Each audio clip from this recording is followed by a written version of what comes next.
పుంచుకూర తెంపుతున్నా mummy పుంచుకూర ఇద్దరు ఒక తీరు డ్రెస్సులు వేసిరేందా మీ వాళ్ళు ఊరికి పోతుర్రు ఓలింటికి పోతుర్రు అమ్మమ్మ ఇంటికి పోతుర్రు అమ్మమ్మ ఇంటికా ఎందుకురా అయ్యమ్మ ఇంటికి అంచి అమ్మమ్మ కాడికి పోతుర్రు ఏం చెప్పురు అమ్మమ్మ కాడికి పోతలేరు ఏడికి పోతురు ఇక కొండగూర కొండకు గుర అది నీకేమరకా అది ఎర్రనే ఉంది ఆడ ఇగో బొచ్చు బొచ్చు ఉంటుంది బొచ్చు బొచ్చు కొండగూర ఇద్దరైతే ఒక్క తీరు డ్రెస్సులు వేసుకుర్రు ఇదైతే వేసుకోకండి ఎవరైనా మీరు మంచిగానే ఉంది అమ్మ చూడ తేడా దానికి దీనికి ఎట్లుందా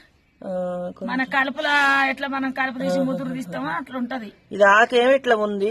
ఈ ఆకేమో ఇట్లా గుండ్రంగా ఉంది ఇప్పుడే అర్థమైపోయింది నాకు మరి ఇట్లున్నాక మరి కొన్ని చెట్లకు చాలా ఉంటాయిగా ఇగో ఆకు చూడరా ఎట్టుందో